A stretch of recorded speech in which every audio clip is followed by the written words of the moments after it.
Et nous ouvrons maintenant le débat fer croisé. Je vous en parlais tantôt. Vous y suivrez la réponse des étudiants au décret qui régit désormais leurs activités. Et comme invité, c'est Olympas Rodolfo Dakinji. Il est président de l'UNSEB. N'est-ce pas, Peggy Ludovic Dagba? Bonjour à vous. Bonjour à vous, Loris Rudy Davant, chers amis téléspectateurs et auditeurs, bonjour. Souvenez-vous de cela, il y a quelques jours, quelques semaines en arrière, nous avons reçu l'un des responsables du mouvement étudiant en la personne du président de la Fédération nationale des étudiants du Bénin, qui donc était venu sur ce plateau, qu'était le décret présidentiel devant organiser, vu que devant organiser l'activité des associations de défense des intérêts des étudiants sur le campus universitaire d'Abou-Bakar-Lavi, vu que la Cour constitutionnelle a cassé le décret du gouvernement interdisant leur activité. Alors il était franchement inconsolable parce que je savais plus à quel saint se vouer, le rectorat qui leur signifiait qu'il fallait forcément un décret pour pouvoir reprendre leur activité sur le campus. Eh bien, ce décret est tombé depuis quelques jours. Et pour en savoir un peu plus sur le contenu, les analyses, les implications et tout ça, nous avons avec nous Olympas Rodolfo Dakinji. C'est lui, le président de l'UNSEB, l'Union nationale des scolaires et étudiants du Bénin. Monsieur Dakinji, bonjour. Bonjour à vous, chers journalistes, et bonjour aux auditeurs. Merci beaucoup d'être avec nous. Alors dites-nous, vous avez pris connaissance de ce décret qui fixe désormais les conditions dans lesquelles les activités du mouvement étudiant pourraient se dérouler. Dites-nous, quel est le contenu en réalité? Merci à vous.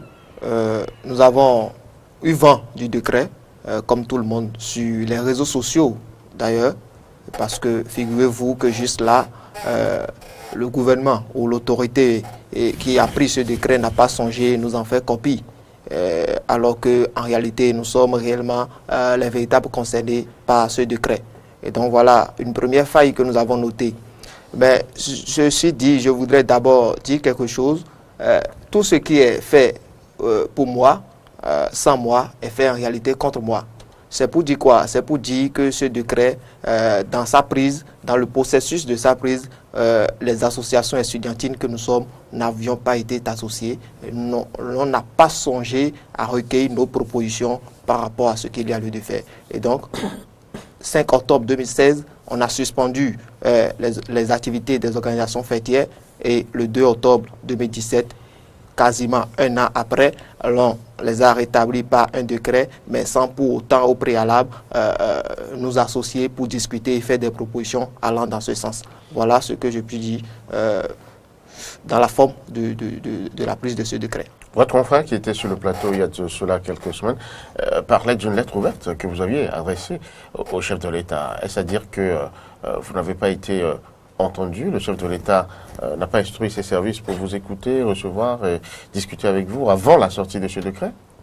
Je le disais tantôt, c'est le 5 octobre 2016 que les activités des organisations fêtières ont été suspendues avec les bureaux qui nous ont précédés, bien sûr. Ça, on le sait. Oui. Et là, quand nous autres, nous avons pris fonction en juillet, que ce soit à la FNEB, à l'UNEB ou à l'UNSEB, 2 mois après, 3 mois après, nous avons constaté qu'en réalité, que nous ne pouvons pas fonctionner parce que les autorités nous opposent la mesure du gouvernement portant suspension de nos activités, et donc nous refusent la collaboration. Et donc, nous avons écrit une lettre, nous avons adressé une lettre ouverte au chef de l'État où nous avons demandé que ce décret, que ce soit pris. Et donc, c'est 1 semaine après, 1 ou 2 semaines après que le décret est tombé. Donc, vous n'avez pas été appelé à la présidence? Vous n'avez pas discuté avec... Du tout pas.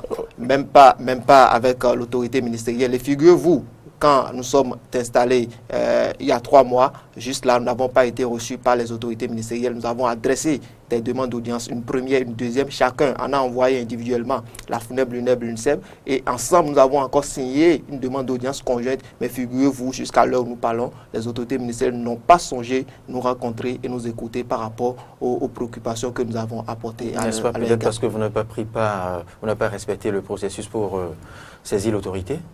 Quel est le processus pour saisir l'autorité? On saisit l'autorité de façon administrative et nous l'avons fait.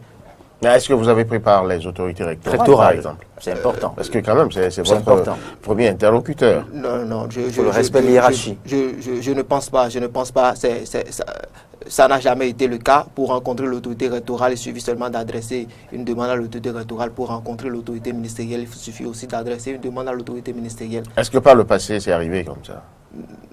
Bon, par le passé, jamais, je n'en ai pas souvenance. Et donc, peut-être que c'est une manière de faire c'est une manière de procéder du nouveau gouvernement qui est là. Alors, dites-nous maintenant le contenu. C'est vrai qu'on ne vous a pas associé, vous avez quand même eu vent du décret, vous l'avez lu, vous avez pu quand même en savoir quelque chose, de quoi il retourne. Okay. Merci à vous. Nous avons eu le décret, nous avons jeté un coup d'œil. Et ce que je peux vous dire, moi j'ai constaté, ou nous avons constaté qu'il y a une certaine légèreté qui est notée dans la prise de ce décret. Parce que figurez-vous, dans la forme, quand vous prenez les différents visas, vous prenez le 4e visa de ce décret où on dit, vu le décret numéro 2016-264, 208 du moins, du 4 avril 2016 portant création, attribution, organisation et fonctionnement des universités nationales du Bénin. Au 6e visa, vu le décret numéro 2016-208 du 17 mai 2016 portant création, attribution, organisation et fonctionnement des universités nationales du Bénin. On note là qu'il y a 2 décrets qui organisent et attribuent, qui régit le fonctionnement des universités nationales du Bénin. Mais ces 2 décrets ont été signés à 2 dates différentes, par 2 personnalités différentes. Le premier a été signé le 4 avril 2016 et donc 4 avril 2016, ça doit porter la signature de l'ancien chef de l'État. 17 mai 2016, ça doit porter la signature de l'actuel chef de l'État. Mais le paradoxe ici, c'est que les 2 décrets portent le même numéro. Le décret numéro 2016-208. Moi, je pense quand même que c'est une erreur assez grave. 2 décrets signés à des différentes dates, par des personnalités différentes, ne peuvent jamais porter le même numéro. Donc voilà une première légèreté que nous avons constatée dans la forme. Et l'autre chose, on vient dans le dernier visa dit sur proposition du ministre de l'Enseignement supérieur et de la Recherche scientifique après consultation des associations d'étudiants. Je le dis et je le répète, c'est assez grave qu'on glisse ça dans un décret pareil alors qu'on sait, soi-même consciemment, qu'on n'a pas daigné rencontrer les associations estudiantines, qu'on n'a pas daigné écouter même une seule association étudiantine, que ce soit la FUNEP, que ce soit l'UNEP, que ce soit l'UNICEF ou que ce soit les camarades de parcours de la FUNEP et de l'UNEP. Personne n'a été associé à la prise de ce décret. Mais qu'on le glisse dans la forme, je pense que ça cache assez de choses. Donc voilà ce que je peux vous dire dans la forme. Maintenant, dans le fond, c'est vrai, nous avons déjà, avec les légèretés reçues, nous avons commencé déjà par consulter nos différentes bases pour étudier le fond du décret. Mais d'entrée, je voudrais déjà faire observer quelque chose, c'est que désormais, dans le cadre de la collaboration, les étudiants seront appelés à élire l'organisation ou l'association estudiantine la plus représentative. Et ceci, c'est pas scrutin. Et donc, chaque 3 ans, on ira au scrutin et les organisations estudiantines les plus représentatives seront habilitées quand même à collaborer avec les autorités universitaires et gouvernementales. Mais là où j'ai des inquiétudes, c'est qui en réalité organisera ces élections? Est-ce l'autorité gouvernementale? Est-ce l'autorité rectorale?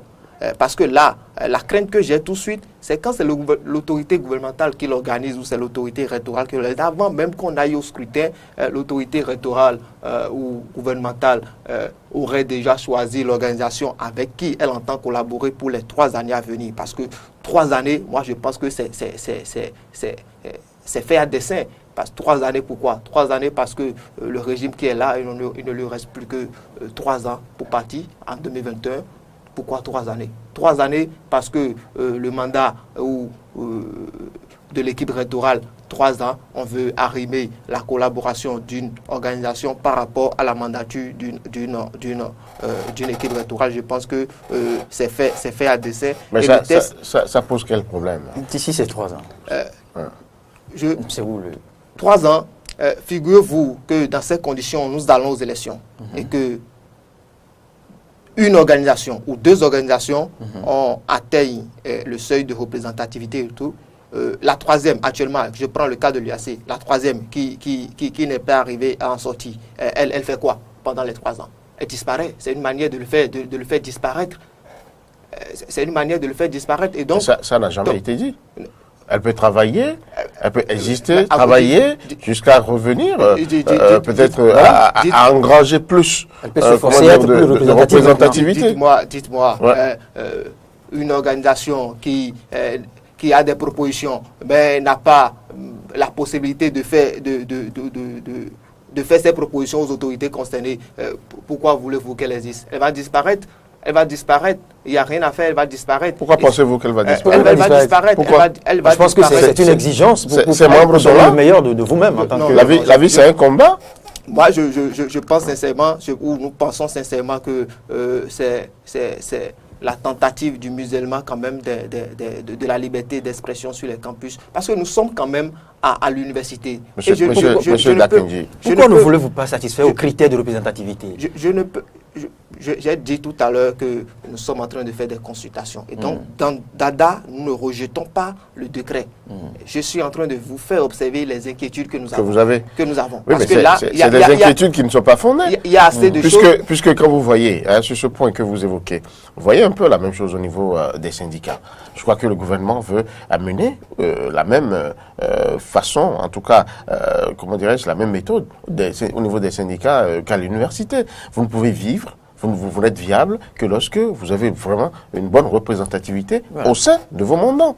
Et lorsque c'est cela, c'est que vous êtes, un interface valable pouvant discuter avec le gouvernement. C'est ce que veut le gouvernement à travers ce décret. Si vous dites, l'association qui n'arrive pas à franchir le seuil de représentativité, elle n'est pas vouée à la mort. Elle peut travailler en son sein, s'étendre beaucoup plus au sein des étudiants, quitte à ce que, à la prochaine élection, 3 années après, elle puisse revenir. Pourquoi pensez-vous forcément qu'elle doit mourir? Parce qu'il y a assez d'arrêtés qui doivent quand même préciser un certain nombre de choses. Parce que là, tout de suite, ces élections se substituent-elles aux élections internes que chaque organisation fait?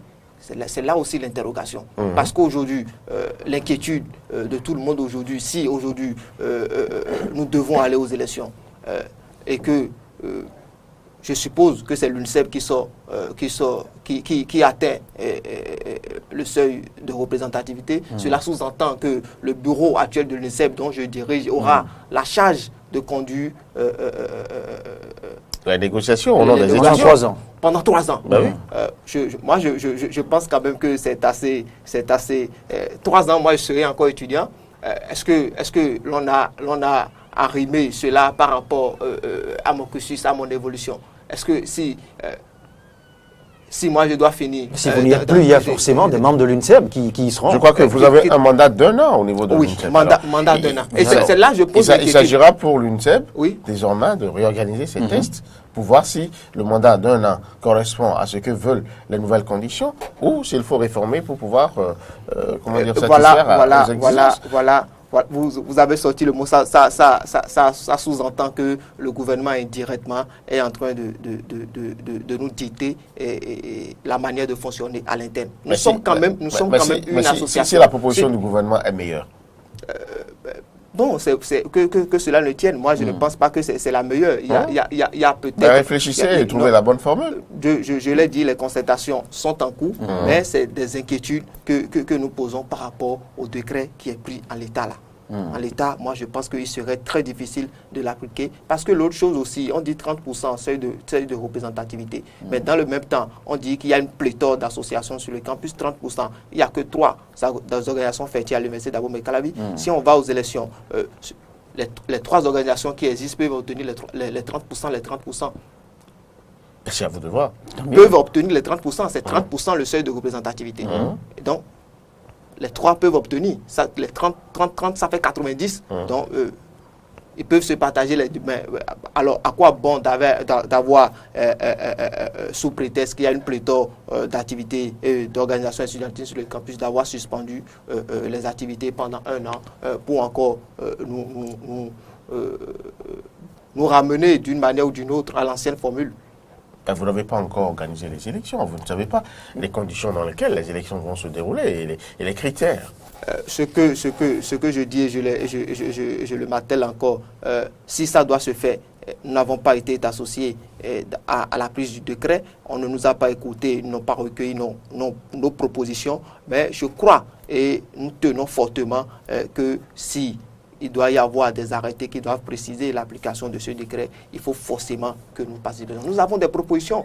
Nous avons des propositions. Pourquoi vous ne les faites pas, ces propositions à l'autorité? Puisque désormais, le décret est disponible, vous l'avez entre les mains, vous pouvez vous asseoir et faire, bien sûr, la lecture qu'il faut. Et si vous avez des remarques, si vous avez des propositions, non, si vous avez des remarques, si vous avez des propositions, vous les faites et vous adressez à l'autorité. Et peut-être que vous la faites connaître aussi à l'opinion publique. Ceci aura l'effet quand même. L'autorité refuse de nous recevoir. Cela suppose que même quand nous ferons des propositions de la manière dont vous le dites là. L'autorité a refusé ou jusque-là n'a pas pu vous recevoir. Juste là, refuse de nous recevoir. Juste là. Refuse de nous recevoir. Vous avez le refus, vous avez la notification du refus de vous recevoir. Mais quand vous déposez, quand vous demandez audience, vous cherchez à rencontrer l'autorité et qu'il n'y a pas une suite favorable. Et qu'elle ne vous reçoit pas, il n'y a pas de suite favorable. Cela sous-entend que l'autorité ne veut pas vous recevoir. Ben vous parce reprenez. que chaque jour que Dieu fait, cette même autorité rencontre d'autres acteurs de la chaîne universitaire. Alors pourquoi selon un planning. Est-ce que vous ne vous posez pas la question de savoir si vous avez adopté la bonne méthode, la bonne démarche pour rencontrer l'autorité? La démarche, moi je pense qu'elle est la même. Si je dois rencontrer une autorité, j'adresse une demande d'audience formelle à cette autorité-là que je dépose au secrétariat de la structure et il appartient au secrétariat en son temps, si l'audience est programmée, de me faire appel. Et si elle n'était pas programmée, l'audience? Et si c'était pendant la période de suspension aussi que vous avez tenté de rencontrer l'autorité, souffrez que cela ne soit pas possible, vous recevra parce que là vous étiez suspendu. Puisque la suspension a un effet juridique, c'est que vous n'existez pas. En ce moment, l'autorité ne peut vous recevoir. La suspension a un effet juridique, je ne refuse pas. Mais que faites-vous maintenant de la décision de la Cour? La décision de la Cour, à quelle portée alors? Non, la décision de la Cour s'impose à tous. S'impose à tous. Oui. C'est pourquoi ce gouvernement a tenu tête à la décision de la Cour. Non, mais le décret en faisant quoi? Le décret est sorti combien de temps après la décision de la Cour? 6 mois après la décision de la Cour. Vous n'êtes pas dans l'administration, vous ne savez pas c'est quels sont les pesanteurs. C'est un décret, ce n'est pas une demande d'emploi. Finalement, vous avez votre décret, alors il suffira que vous y conformez. Ok, j'accepte que nous ne sommes pas dans l'administration et que la prise d'un décret peut prendre suffisamment de temps. Mais à partir du moment où la Cour a cassé le premier décret du gouvernement, je pense quand même que même sans... Le lendemain, le gouvernement devait prendre un autre.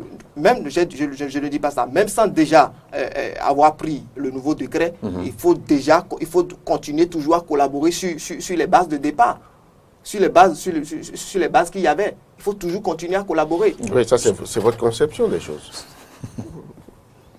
C'est cela. Ce serait trop facile. Alors, dites-nous, puisque dans vos échanges hors micro, on a quand même, on a semblé noter que vous avez quelques problèmes avec celui qui doit réguler le fonctionnement à l'université des activités estudiantines. Oui, je le dis et ça, c'est notre opinion. Je ne pense pas. Les organisations estudiantines sont des associations et qui sont régies par la loi 1901. Et donc, je ne pense pas que ça soit du ressort du gouvernement ou de l'autorité étatique de réguler le fonctionnement, l'existence d'une association. Il appartient, c'est du ressort exclusif de ces associations, c'est en temps, parce que ces associations, ne parlons pas des associations qui ont 2 ans, 3 ans, 4 ans de vie, c'est 20 ans de vie minimum, 20 ans de vie minimum. Pour chacune de ces associations.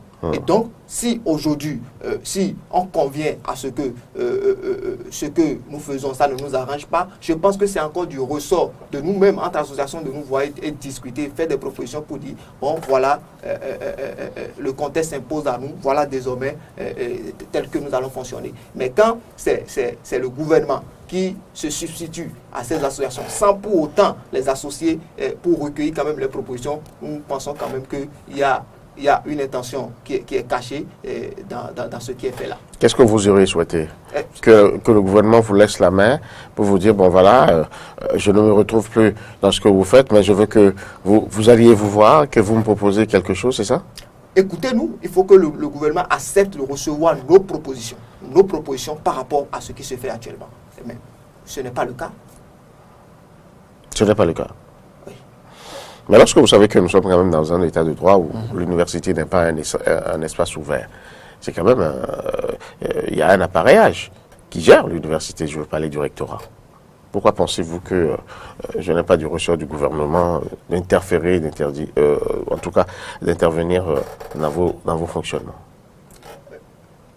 Le gouvernement, a priori, s'il doit intervenir, je le dis, le gouvernement doit pouvoir prendre le temps nécessaire de nous écouter et de nous écouter sur la question.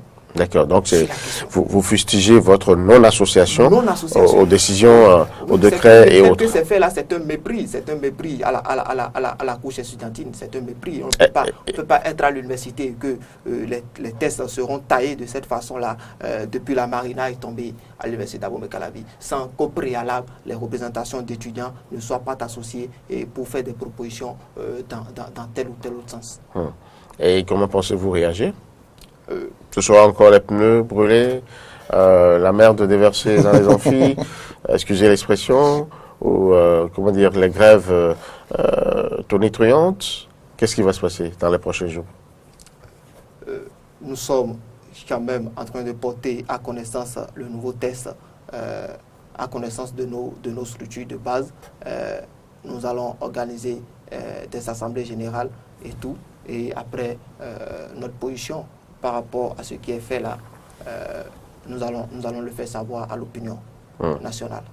Vous ne voulez surtout pas vendre vos secrets, c'est ça? En tant que je président, j'imagine mal que vous n'ayez pas quand même déjà une batterie d'activités ou d'actions prévues par rapport à ça. Non, je pense que j'ai évoqué un certain nombre d'inquiétudes déjà qui pourraient peser dans la balance plus tard quand nous allons nous retrouver. Non, nous parlons d'actions prochaines. Principalement par rapport à ce décret. Oui, puisque vous n'êtes pas d'accord avec ce décret.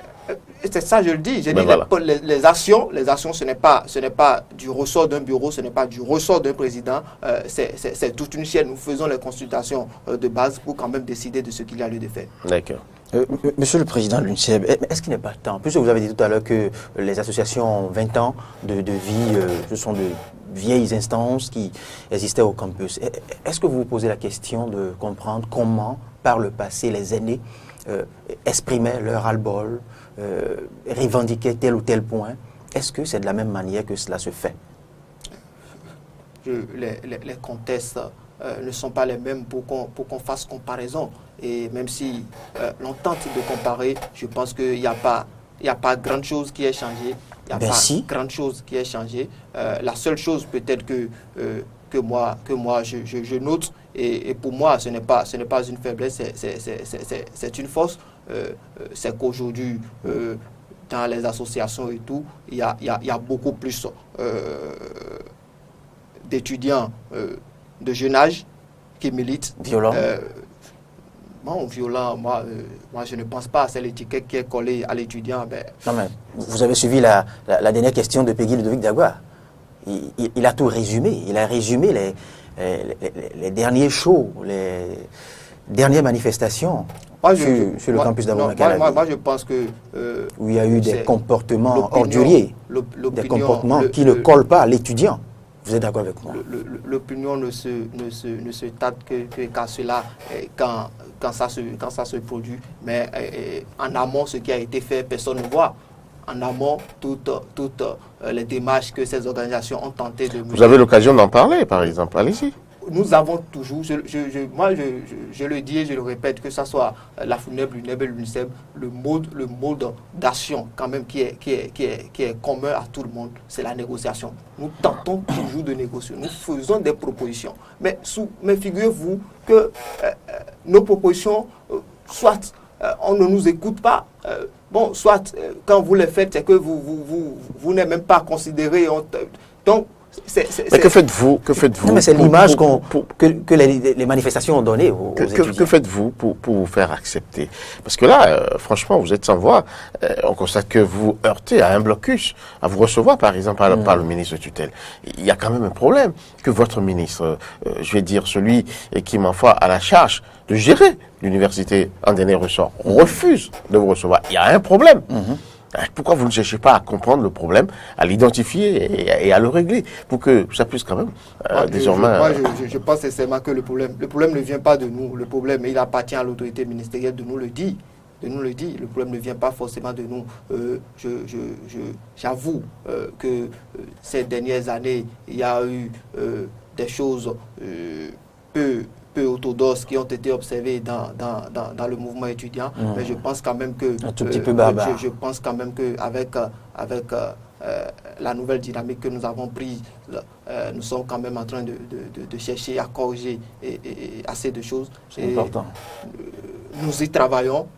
C'est pourquoi tout le temps nous sommes ensemble, nous y travaillons quand même pour améliorer un certain nombre de choses. Est-ce que vous ne pensez pas qu'un discours comme celui-là, par exemple, s'il était intensifié, elle pourrait quand même ramener l'autorité à sa position? Pour alerter l'image de l'étudiant. Non, parce que là, vous donnez l'impression quand même de vouloir baisser d'un ton, corriger une image, corriger quelque chose qui ne va pas. Et c'est quand même de nature à donner plus, on va dire, confiance à l'autorité. Nous le faisons et depuis que nous avons pris fonction depuis 3 mois, 4 mois, nous sommes en train de le faire. Mais je pense que c'est important d'y mettre l'accent. Oui, c'est la même réaction que l'autorité oppose à nous. Mais non, mais faites-le savoir. Faites-le savoir. Peut-être que l'autorité ne sait pas. Ok, nous n'allons pas nous lasser de continuer, continuer sur cette dynamique-là parce que nous pensons quand même que, comme je l'ai dit, il y a eu assez de trucs qui ont été observés. Donc maintenant, nous y travaillons quand même pour corriger quand même la forme de toutes nos actions. Un autre chantier sur lequel on vous attend, en tout cas surtout les étudiants, c'est quand même la cessation ou l'arrêt des mesures de gratuité à l'université. Aujourd'hui, 25 000, 50 000, 75 000 selon le cycle, à payer par l'étudiant. On n'a pas encore entendu les associations fêtières, les structures fêtières, les associations estudiantines sur la question. Merci à vous. Je pense quand même que nous nous sommes prononcés déjà pas 2 fois. Nous avons marqué notre position par rapport à cela. Parce que ce que l'on tente de dire, l'on tente de faire croire à l'opinion nationale et internationale que les inscriptions à l'université, dans nos universités publiques, sont gratuites. Argument que moi je n'accepte pas. En 2008, sur décision de l'ancien régime, les inscriptions dans nos universités publiques sont devenues gratuites. Ça a été une réalité. Nous avons fait la marche de 2008 à 2012. Cette mesure de gratuité a été sérieusement remise en cause. Et donc, dans cette gratuité, dans cette mesure de gratuité, il y a eu des nuances qui se font maintenant observer depuis 2012. Depuis 2012, les étudiants allocataires, boursiers et secourus ont toujours payé les frais d'inscription, 15 000 francs. Les étudiants... Depuis 2012, d'accord. Les étudiants qui sont inscrits dans les écoles et dans les facultés non classiques, ENAM, ENEAM, FSS et autres, ont toujours payé les frais d'inscription, en plus des frais de formation qui payent à centaines de milliers, ont toujours payé les frais d'inscription.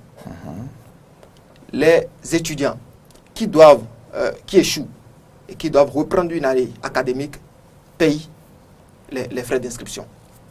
Et donc, en réalité, il n'y a que les nouveaux bacheliers qui ne sont pas bénéficiaires d'allocations universitaires et ceux-là qui sont étudiants mais qui passent avec une moyenne plate, une moyenne qui ne leur permet pas d'avoir une allocation universitaire, qui sont exonérés des frais d'inscription. Tout ça l'a mis dans la balance.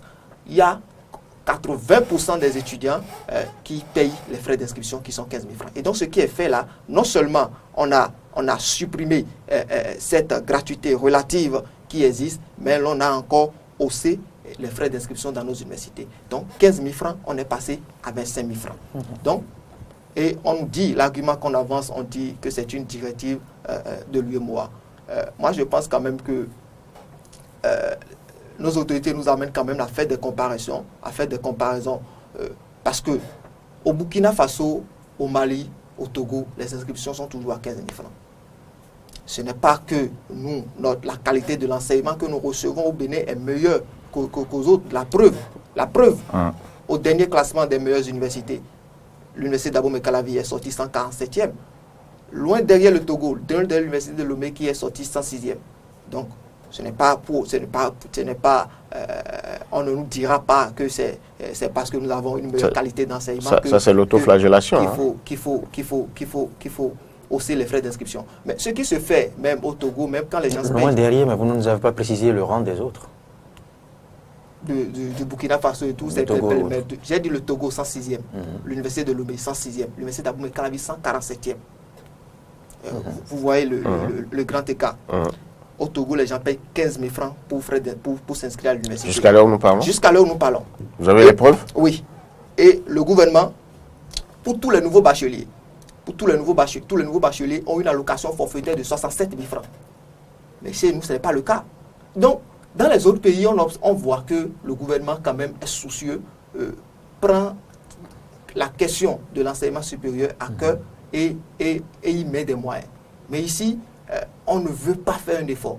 On nous a donné l'exemple de la Côte d'Ivoire. Mais aller en Côte d'Ivoire pour réhabiliter l'université de Cocody, le président Ouattara a mis près de 100 milliards pour une seule université. Ce qui a fait que l'université de Cocody aujourd'hui est dotée d'assez d'infrastructures, assez recrutement d'enseignants, et donc il est plus aisé de fréquenter l'université de Cocody que l'université d'Abomey-Calavi. Et là encore, les étudiants en Côte d'Ivoire payent 30 000 francs comme frais d'inscription. 30 000 francs. Peut-être que c'est pour en arriver là. 30 000 francs. Mais dans 18 mois, qu'est-ce que le gouvernement a déjà fait pour améliorer le... Vous ne savez pas quel est le plan d'investissement du gouvernement dans les universités nationales. Non, il faudrait qu'ils arrivent à nous convaincre sur ce plan d'investissement, parce que nous sommes quand même à quelques jours de la nouvelle année académique et que l'on balance cette décision à la figure de toute la communauté universitaire. Je voudrais notifier quand même que c'est à la faveur du lancement de la rentrée académique le 2 octobre dernier que la ministre a fait sortir la décision. J'étais dans la salle, où nous étions dans la salle, même dans le rang des professeurs, nous avons noté de l'étonnement. Parce que ça sous-entend que les gens, même si nous n'avions pas été consultés, que même le corps enseignant aussi n'a pas été consulté.